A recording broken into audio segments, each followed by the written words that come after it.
Good evening. This is the Guyana Learning Channel's news in capsule for Thursday, September 2, 2021.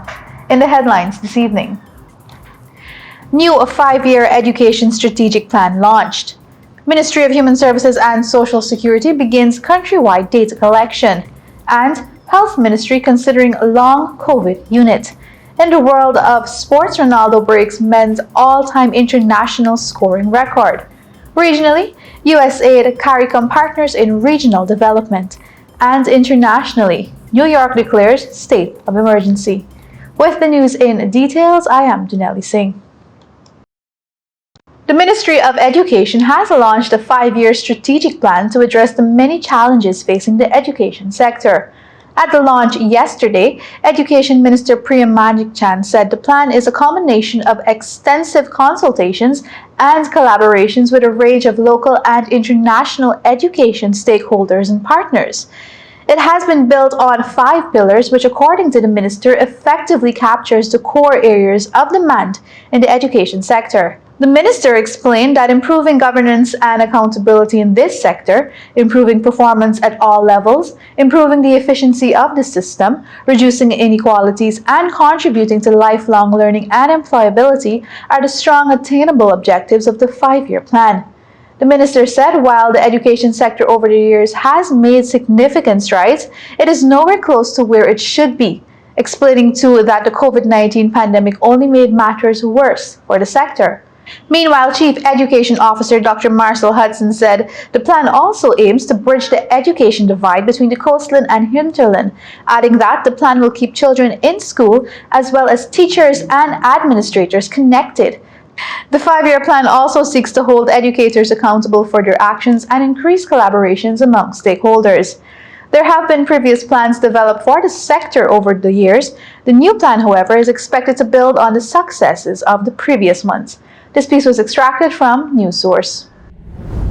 The Ministry of Human Services and Social Security is currently in the process of updating its records and commenced a countrywide data collection exercise last Wednesday, which will run throughout the month of September. The ministry is updating its database of persons with disabilities, single parents, and unemployed women in an effort to develop and deliver programs which will benefit these groups of people and other categories of persons as well.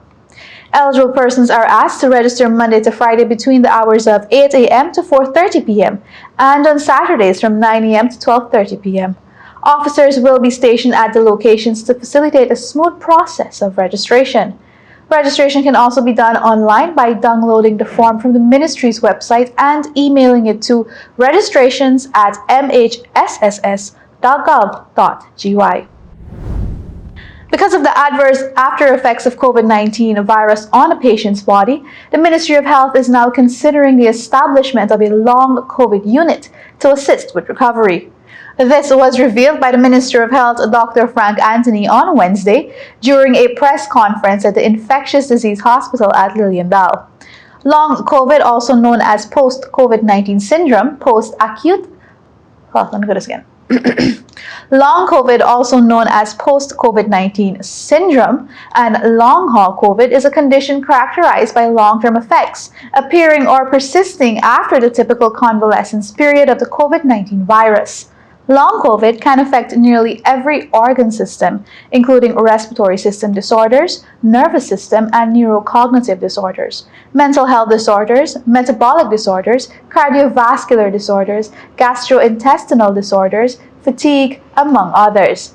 According to the health minister, there are cases where the virus invades neurons in the brain, leading to other severe long-term effects. He explained too that many of the patients who have been cleared of COVID-19 end up having cardiac problems. With the new unit in place, persons will be able to get the necessary care needed to assist with their recovery, the health minister said. This piece was extracted from the newsroom. And now in the world of sports, Portugal's Cristiano Ronaldo has scored his 110th international goal to overtake Iran's Ali Daei as the men's all-time international goal scorer. The newly minted Manchester United man's record mark arrived in the 89th minute of Portugal's World Cup qualifier against the Republic of Ireland. He added his 111th international goal in the 6th minute of the stoppage time, leading his side to a 2-1 comeback win. Ronaldo equalized Day's mark of 109 earlier this year at Euro 2020 with a 2-goal performance in group stage action against France. This piece was extracted from the newsroom. And now for news in the region. The United States Agency for International Development and Eastern and Southern Caribbean USAID ESC announced that its 2020 to 2025 Regional Development Cooperation Strategy will be done in collaboration with the Caribbean Community CARICOM. USAID said the goal of its new strategy is to promote a safe, prosperous, resilient Caribbean region that supports its vulnerable populations, withstands external shocks, and promotes accountable institutions, economic development, and private sector-led growth. Already, USAID has committed US $10.45 million for activities under this strategy. Regional representative of USAID Clinton D. White said, "The American people through USAID are partnering with the people of the Caribbean to move education, health, economic development, gender equality, climate change, resilience, and prosperity forward, so they are able to have opportunities to better their lives and promote stronger and safer communities." The programs will be carried out in 11 countries, including Antigua and Barbuda, Barbados, Dominica, Grenada, Guyana, and Trinidad and Tobago. This piece was extracted from Loop News. And now for international news.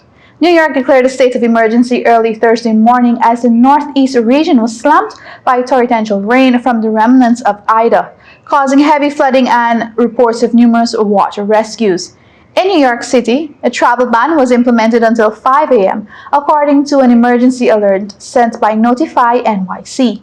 All non-emergency vehicles must stay off the road, the alert said. Almost all the city subway lines were suspended due to the flooding.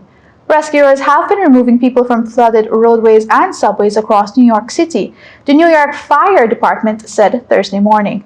At least 5 flash flood emergencies were issued Wednesday evening by the National Weather Service, stretching from just west of Philadelphia through northern New Jersey. Dozens of water rescues were taking place and numerous roads have been closed. This piece was extracted from CNN. With that, we've reached the end of today's broadcast. Be sure to join us again tomorrow right here on the Guyana Learning Channel at 8 p.m. for more educational news and updates. On behalf of the technical team, thanks for watching, and remember to protect yourselves and the people you love, and get vaccinated.